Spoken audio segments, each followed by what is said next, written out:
Hey guys, thank you so much for all of the support and sharing the podcast and subscribing. If you haven't subscribed already, please, what are you doing? Subscribe. This helps me out so much so I can continue this. And I really do want to continue the podcast. I think it's so much fun. I get to have these awesome conversations with people who I feel like are like way out of my league. But if you have not followed me on social media already, it's at Jeff Gruby on Twitter, Facebook, Instagram. Go ahead and share with me your maybe your favorite podcast episode. That'd be a really awesome thing. And I think you're really going to love today's guests. All right. Take care, guys, and take care of yourself. Hey, everyone. Today's episode is brought to you by Vivo Life.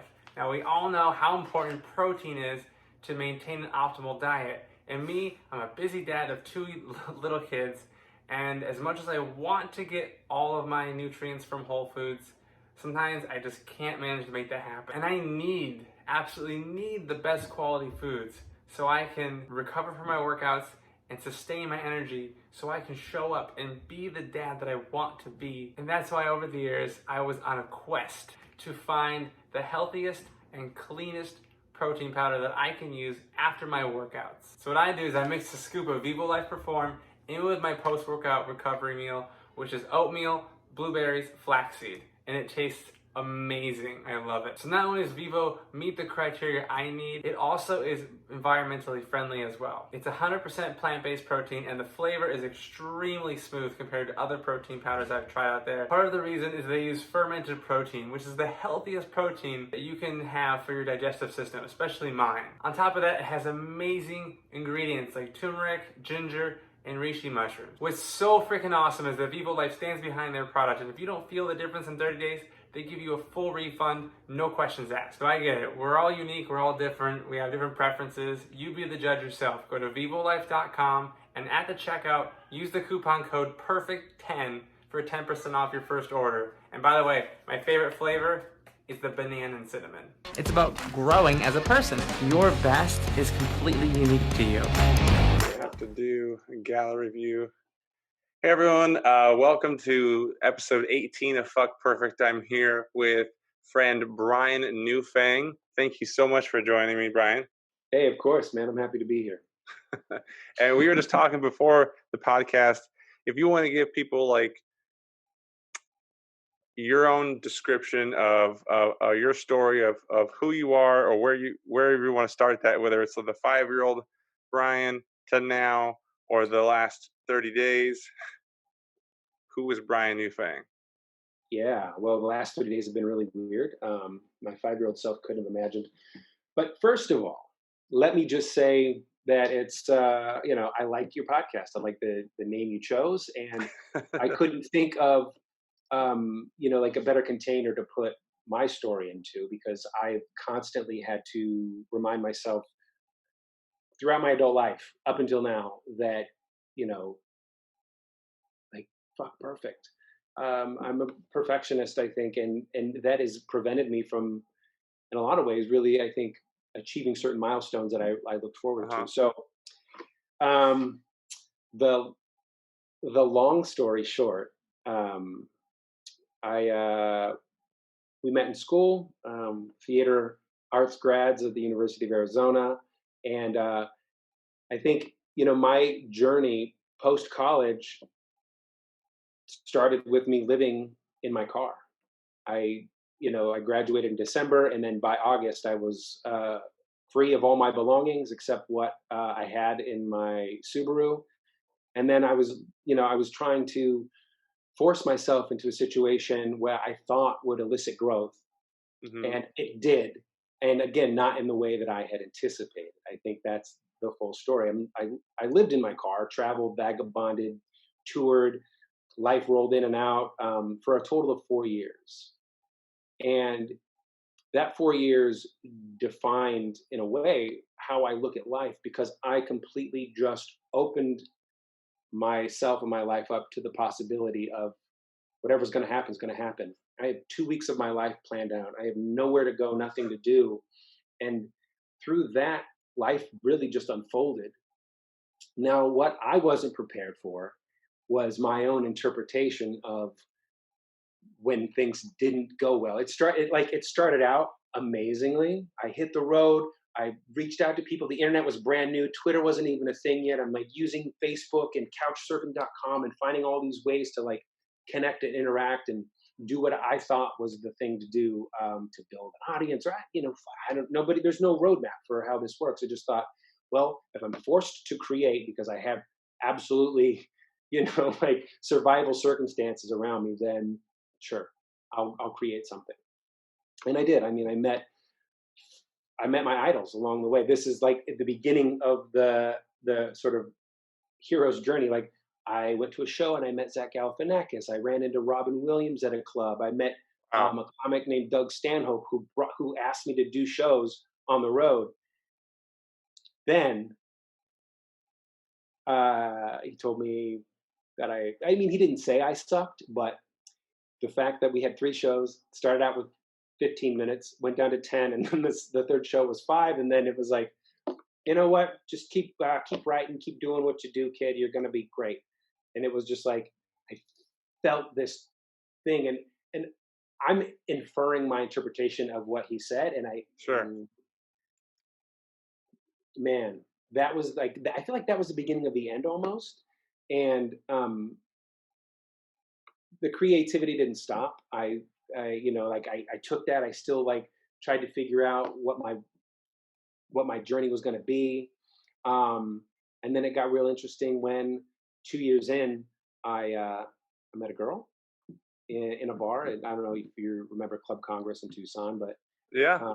yeah, it was like sort of doing what I did as a comic and hanging out at the bar, trying to hang out with friends, meet chicks, whatever. And I met a girl who wasn't scared or anything. Like the fearlessness that she had in like, I try to imagine if the situation was turned. If I met a girl who was living in her car and was like, "Yeah, I'm gonna pass," but she was like, "You're a weirdo. Can we hang out?" And I'm like, "Sure, but I'm leaving town." And she's like, "Well, how about I jump in the car and you know, it ends where it ends." And I vibed with that so much. Um, it's like, yeah, let's just make it up as we go along. I have no idea what I'm doing, and Yeah. obviously neither do you. So, uh, yeah, now that brings me to kind of where I am now. That woman is my wife. We have a life in LA, and we both work in professionally in the production industry. So she's a costume designer. I work in production management, and it's not the creative wellspring that I thought I was going to evoke for myself For sure.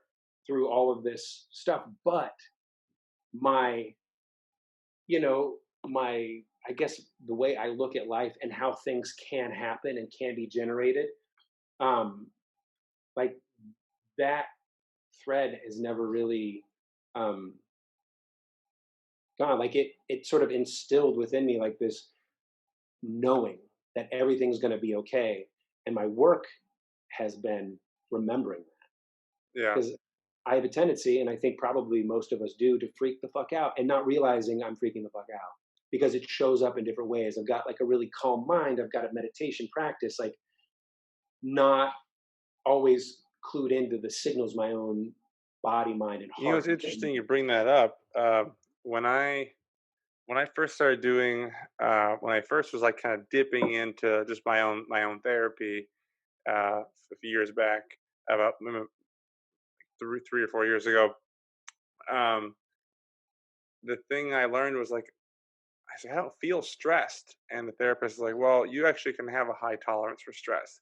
You actually are stressed. It's just you have no idea you're stressed.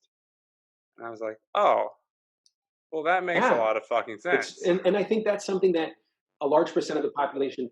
Yeah, it makes so much sense. Like you really don't know that you're kind of living in this heightened version of stress. And it's not like you feel the tension in your shoulders or whatever. It's more like background noise, Yeah. but it's constantly being aware of what's missing in your life. And for me, I could trace it all the way back to missing a childhood and being forced into circumstances that were like, take care of your mom and your brother, and stay away from the drunks and the druggies, or become one, and then end up in treatment twice by 15, and then really that was the beginning of my youth anyway. But through that all, I learned certain techniques and tools of how to um, handle my emotional life as an adolescent, trying to transfer that into adulthood. And then I think part of, again, I'll just my journey has been kind of undoing certain learnings where like I thought I had it all figured out in a sense. I'm like, oh, Sure. I'm so glad I got this, and then getting in. I think that becoming sort of an automatic assumption that I know is like getting in my own way again. So Yeah, it's interesting over you the bring that years, I up. think, what's Um, that? it's interesting you bring that up in terms of like the things you had to unlearn. I Mm, remember, and I don't know why I'm thinking about this exactly. I remember like having, to this sort of like stupid little marriage spat where it's like, hey, this is how you fold towels, and I mm, would I would tell my wife like this is how you fold the towel. And she's like, why does it matter? I'm like, because this is how you do it. And many years later, I realized why that was the case. It's like, um, if I had to go through sort of like this pain of childhood, and I had to learn how to fold this towel the right way. mm. Um, Well, it was if somebody's version of the right if way. I'm going to believe now that there is no right way, that means I went through that experience for nothing. So it's like all right, Ah, so the reason I want there to be a right way is to justify what I went through, right? And mhm. so now that I'm like, oh, maybe I have to unlearn this. It doesn't really matter.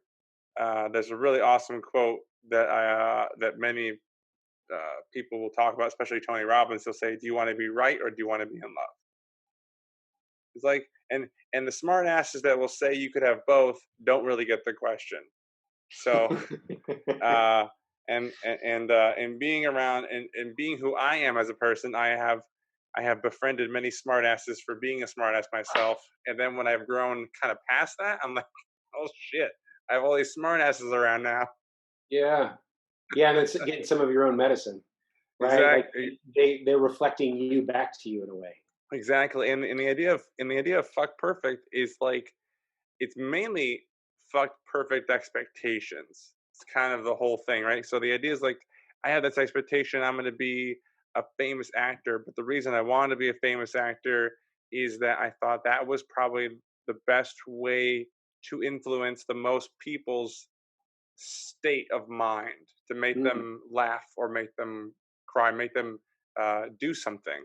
And I was make you really feel something. interested in the psychology as a 6 year old uh, of helping women like my mom go through their problems to find happiness because she always chased it. It was always next. The grass is always greener, Mhm. and so I was really obsessed with how can people be happy. Maybe you have to make them laugh because they can't choose to be happy, right? Then when she Oof. got cancer, I learned about health. So that's why this whole thing that I've kind of evolved is happiness and health. And Mm. so when I think about expectations, I want to be this actor, and then when I think, oh, I became a teacher, and then the idea of becoming a teacher is like, well, you couldn't act, so you taught, and or you couldn't succeed, so you just taught. Yeah, yeah, Um, yeah. and then kind of moved into this kind of, this coaching world, which I don't really like calling it that, but the idea is like I'm still actually doing what I wanted, just not on a really wide level of affecting like millions. It's like I'm doing it on a Mm. much narrow level, but the depth of which I do it is still the same. So it's like trying to change my expectation. Like, okay, even though because when I met Emily back in college in Tucson, that's my plan was I'm gonna take my car, I'm gonna go to LA. This is what I'm gonna do. I didn't even Oh. get there. I didn't even do that.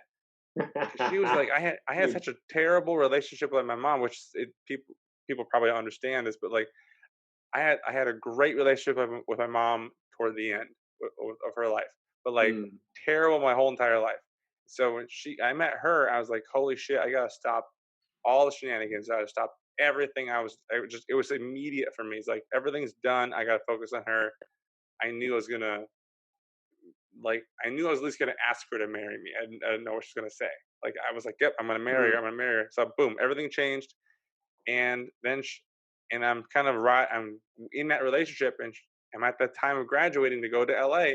And she's like, hey, your mom asked you to help. You probably should help her in her business. I'm like, you want me to what?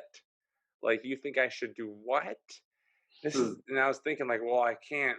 I thought at the time, like I would lose her if I didn't do the thing that, because she doesn't know my mom yet, so she doesn't get it, right? Yeah. Oh, right, right, Uh, right. Yeah, so, yeah, she's so probably inferring her relationship with her mom. She's like, "Oh yeah, you can help your mother." You're like, yeah, yeah, yeah. I was "Not like, that doesn't oh work that way with me." no.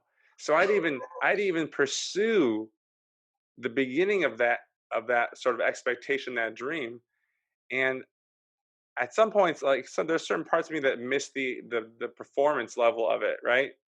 Right. Um, but even as a teacher, the reason I succeeded as a teacher so well is I held kids' attention through my knowledge of entertainment, Yeah. and Hmm. it worked. If I hold the kids' attention, then it's winning. That's the what. Right. Not to get totally sidetracked, but that's where the reasons that schools aren't doing well today is they think that if I just throw more information and more pressure on the kids, they'll learn more.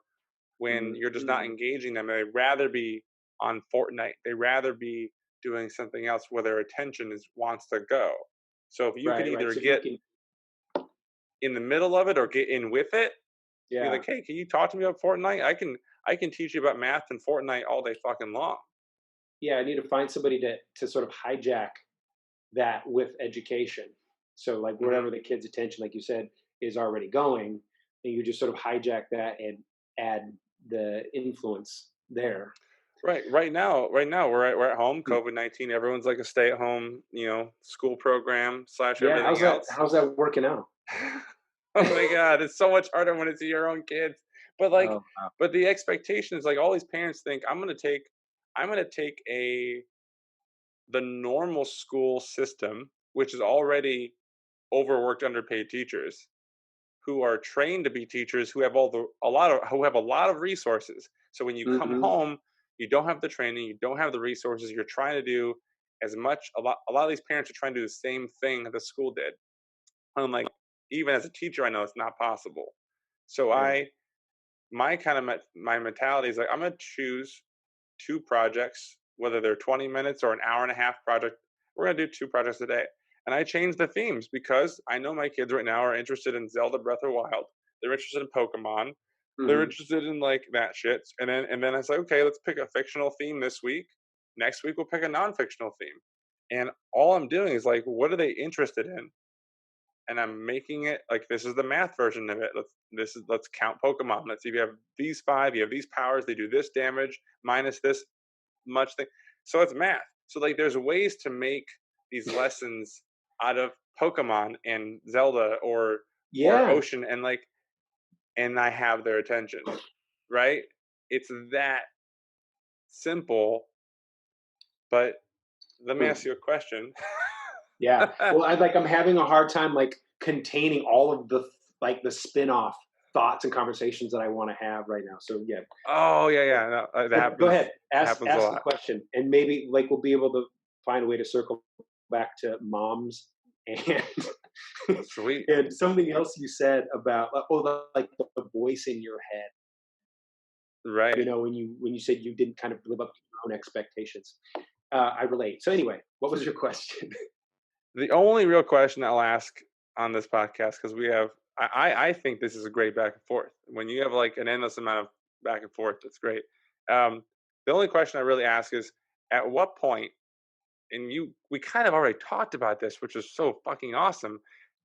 Is my question I usually ask people is like, at what point were you focusing on perfection and then you switched to progress? So when you kind of recapping bits of your Mm, life, you had this perfect expectation of where you honestly want to go.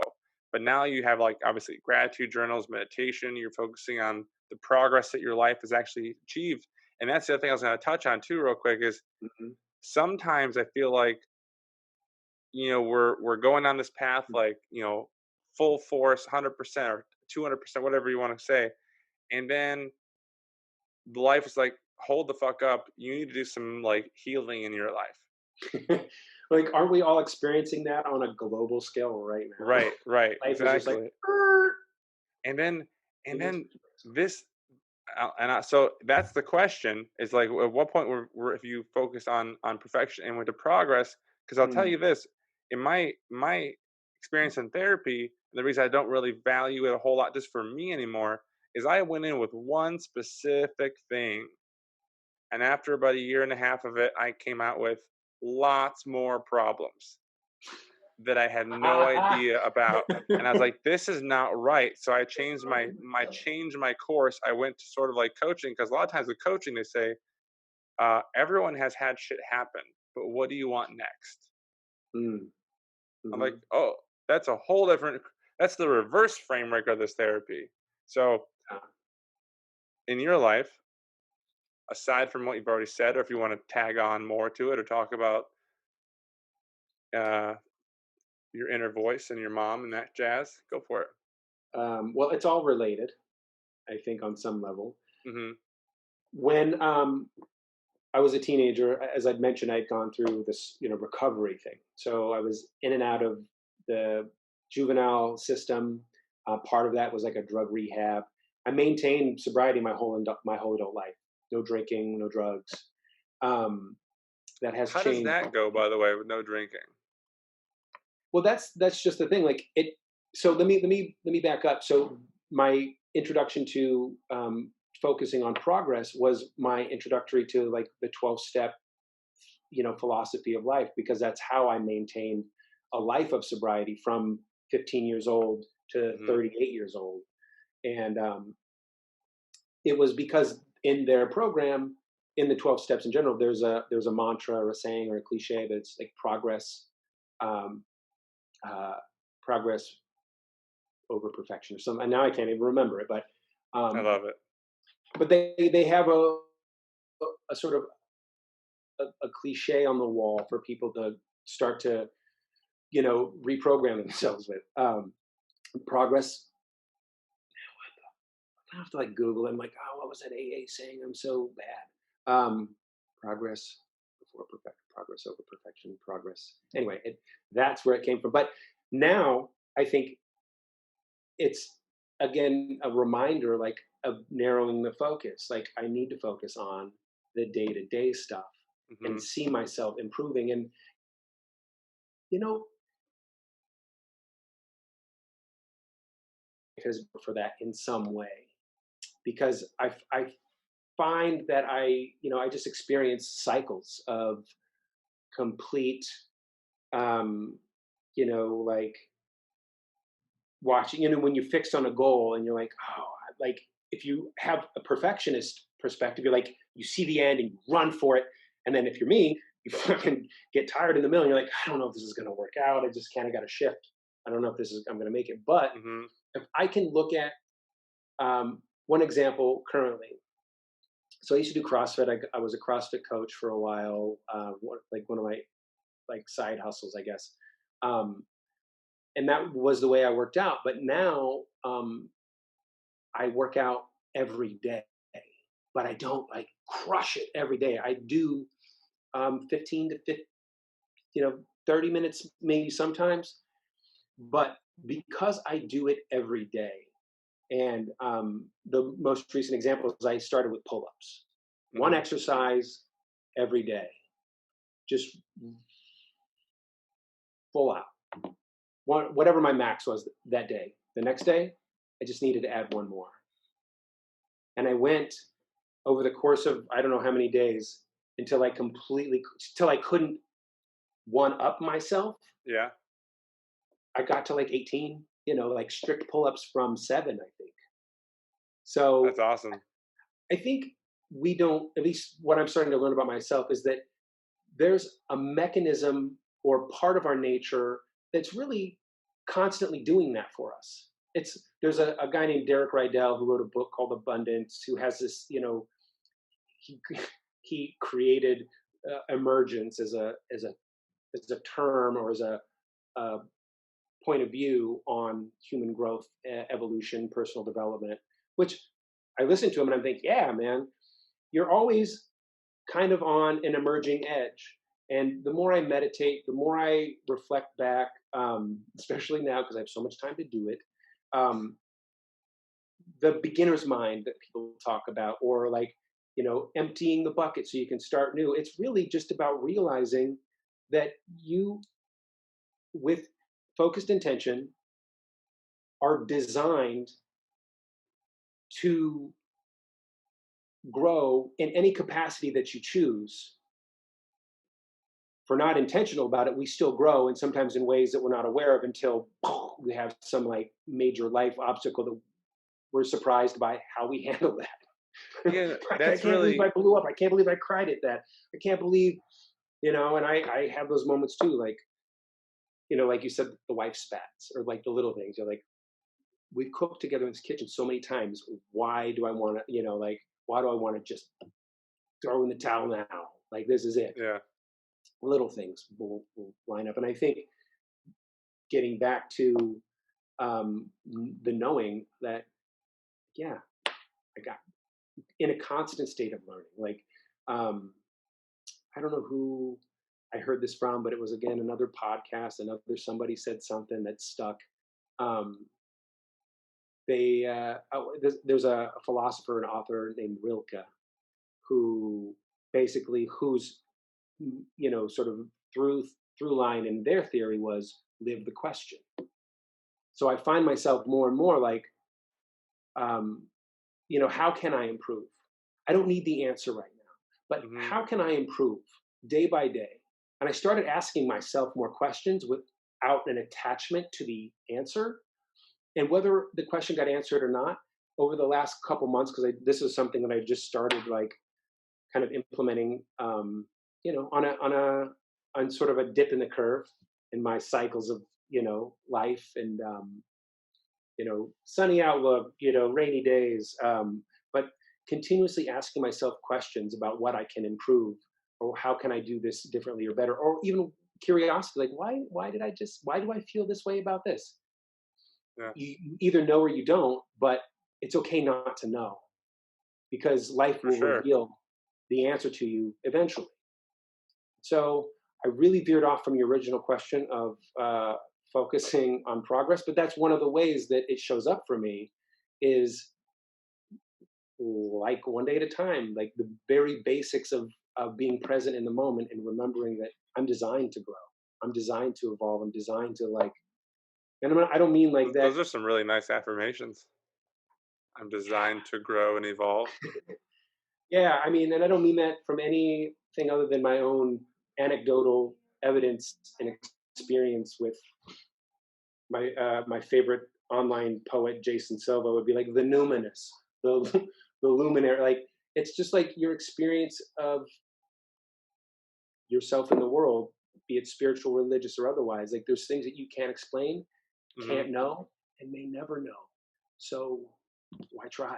Why spend so much energy for me? Like trying to know. Like I said, I just have to trust that I'm designed to evolve and eventually if I want it bad enough, I'll get it. Asking Yeah, myself more questions or, feeling the call or the angst or digging myself into a hole that I have to, climb out of. That's the way I've lived my life, I think. yeah, and I think even But in terms of health, it's like a lot of people think, well, what's the number one thing I have to do this to be perfect health, right? Or they have to do what workout's going to help me the most. And honestly, they pretty much all work, and they people have the wrong focus there. But like yeah, just like brushing your teeth, most people probably do it every day, or hopefully they're doing something like that. yeah, Taking a hygiene's shower, important. brushing your teeth. Sure. You can't just say, I'm just going to do this once and kind of look back. But people will think, okay, what's the one thing I need to do? And what's really cool is, have you heard of HRV, heart rate variability? Yeah. Oh yeah. Oh, okay, okay. I, I, yes. So for I have so many, me, I have so many thoughts on it. I haven't bought any equipment to measure it myself, but I know it is like one of the most, if not the most reliable metric of right? how to gauge your own activity level. So if you need recovery today, your heart rate variability is going to tell you that, and you don't have to like Yeah, yeah, figure it yeah. out. And You so know, that starting in October, I got the Whoop, specifically I looked into because that. Yeah. I wanted to get a tracker that had no screen because I don't like the idea that technology is trying to control my behavior. And I don't mean to sound Mm. paranoid, but I just don't want another screen. And so I don't want to. I just want like this. I can't interact with it at all. Nothing. So I'm glad. Yeah. But what I learned is like so HRV is not. I mean, it's all about recovery. And it's Mhm. like, okay, you can train hard, but are you recovering hard? Are you Are recovering you what you need? recovering well? Right? Yeah. And and I did not know, but there's another device that's like I think it's a one time fee of like $100 that Mm. is where I'm gonna go to when the Whoop subscription expires.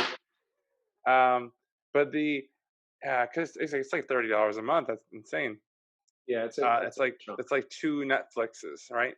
So, anyways, uh, the HRV not only tracks your sleep duration, your sleep quality, it tracks your food quality.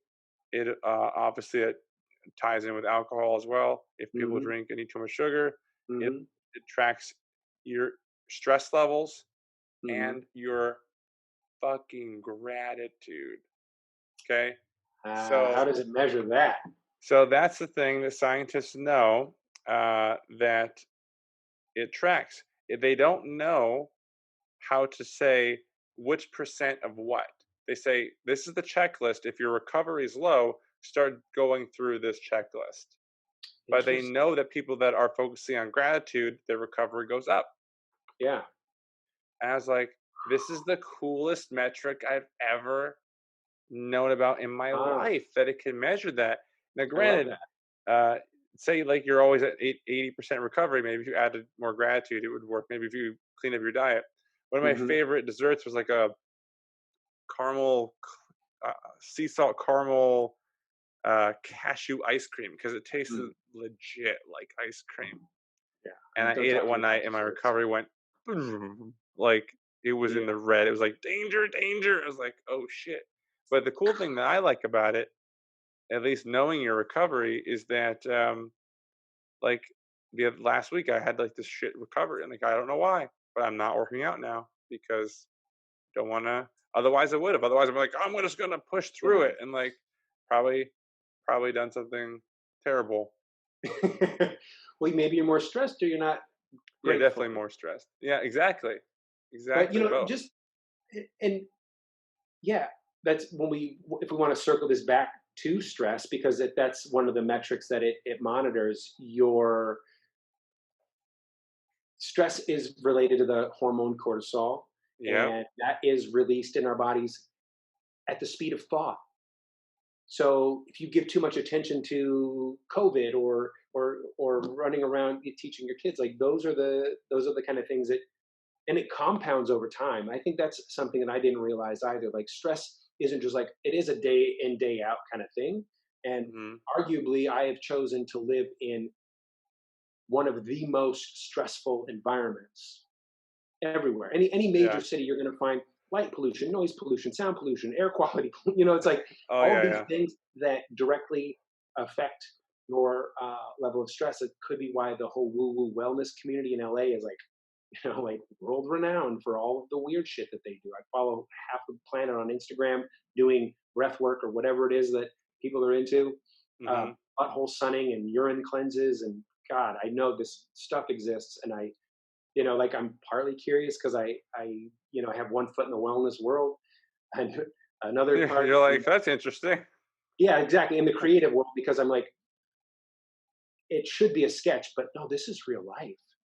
I think people are just Hmm. like, you know, anyway. I'm fascinated by all of that stuff. The quantified self movement. I got a Fitbit back in my CrossFit days, and remember Yeah, like learning when it was the best time because arguably, if you want results, which I think being a coach, like you're driving people towards that. yeah, You want to see results in your own life, and if you want to sort of Pareto's principle your way into it, where you can do the least amount of work with the most effect, which my lazy ass is like every time. Tell me what's the like where's the easy out? It's not an easy out, but if you time your eating or if you time your workouts based on recovery and kind of what you maximize the results. So it's Yeah. no longer, you can kind of take, I feel like, at least from my point of view, you can kind of take some of the guesswork out of it if you strategize around, um,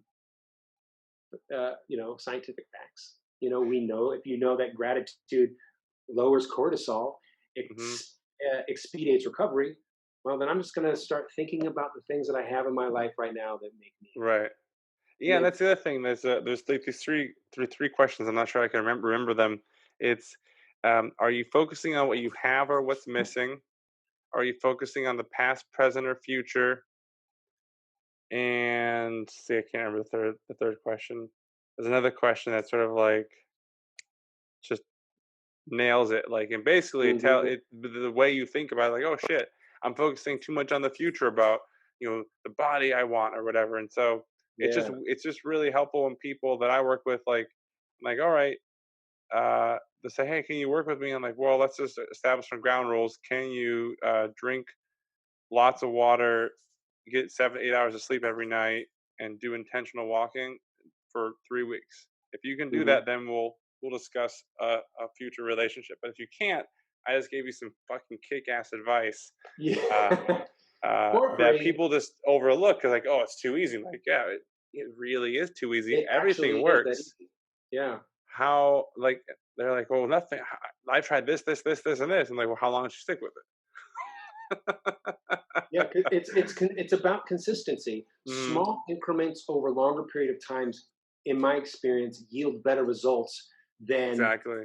the challenges and the things, because all of that is at it's not sustainable. I think you Yeah. go hard, which is sometimes required. Sometimes that's just what life is calling up from you. But Sure. for me on the daily, it's like I want to touch just these 4 points to know that this is a new one for me too. I'm practicing the habit of showing up. So that is reinforcing back to myself Hmm. that I am the kind of person who commits. And it's easier for me to commit to 5 minutes of working out minimum per day. Or sometimes it grew from 5 minutes to break a sweat. So as long as I break a sweat, Hmm. whatever I do in the morning, it doesn't matter to me anymore. I've taken the pressure off. I feel better. I feel like I look better. It's given me some a little bit more bandwidth, because I used to stress out like, oh, what am I going to do? What program am I going to run? Like, what do I need Oh, to right. commit Yeah. to? I got to reps and sets, and do I want a Tabata or do I want to this? What metabolic pathway should? And that's probably the product of having too much knowledge, but also like that's a lot of that's I just wasted so much energy trying to figure that out when I just like Right. show up. What am I going to do to make myself sweat right now? Push-ups, pull-ups, something simple. Or fuck it, I got a video. I'm gonna go hard. I feel like Yeah. this is what I want, and maybe I'm recovered enough Absolutely. to do it. So anyway, So what do you got going on next, Brian? man, next. Well, I've got a couple things. Actually, since we decided to jump on and record a podcast, I have another friend that I'm jumping on with tomorrow and doing another sort of, Nice. yeah, another pod. Will be on Instagram Live, and then probably record it and do some stuff. But really, I think I'm using this time to help myself refocus and figure Hmm. out when things get back to the new normal, how I'm going to show up at the first gig I get or meet with the first client I obtain. Because right now I'm waffling between two worlds. Like I have my day job, which puts me in production management, which, if I'm being honest, I don't love it. Hmm. I found that I'm good at it, but it doesn't allow me.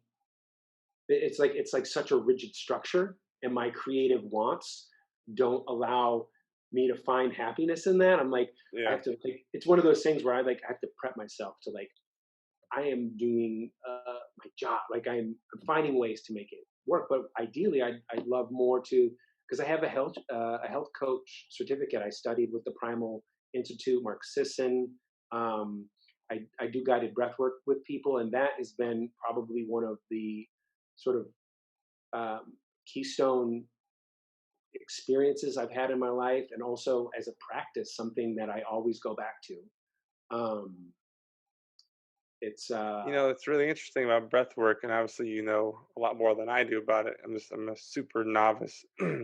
But just the idea is like people overlook breath so much, and they think, oh, what's the first thing I can't go without is water. And like, no, it's breath, because if you you try can, to hold yeah, your breath true. like for too long, you're gonna die real soon. Hmm. And so obviously breath is one of the is the first and most frequent thing we use to cleanse our body. So Yeah. Well, and cool. like Wim Hof showed up on the internet a couple years ago, and Yeah. like showed up on everybody's podcast, and I certainly dove in from that. And then I went to something here in LA at my CrossFit gym at the time, actually, where they had somebody come in and do a very similar type of breath work and gave everybody the experience, which was completely different. Like, talk about expectations. I think I had some, and they were like hijacked, and I couldn't argue with my experience at that time. I was just like, I was put in an altered state. I had an emotional upheaval. So Hmm. did like 20 other people around me, breathing this pattern, evocative music, rhythm training. You, in a sense, hypnotize yourself. Your Yeah. body chemistry changes. It is only temporary.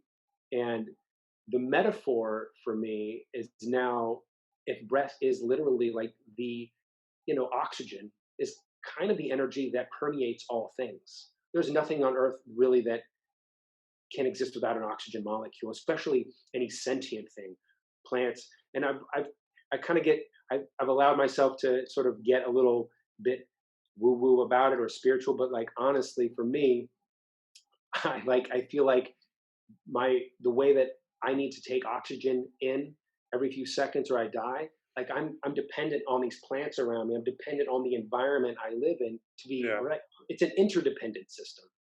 So like if I'm doing what I think I need to do to keep my own internal environment at a sort of like peak operating level, like choosing how deep and how readily my body has access to oxygen, I've found that it's affected my posture, my muscle recovery, my, even just like strength and conditioning. I've taken on a few new habits where I focus on nasal breathing throughout my workouts, which you want to talk about, because they say that the measure of one's health is actually your body's ability to tolerate the lack of CO2. So Mhm.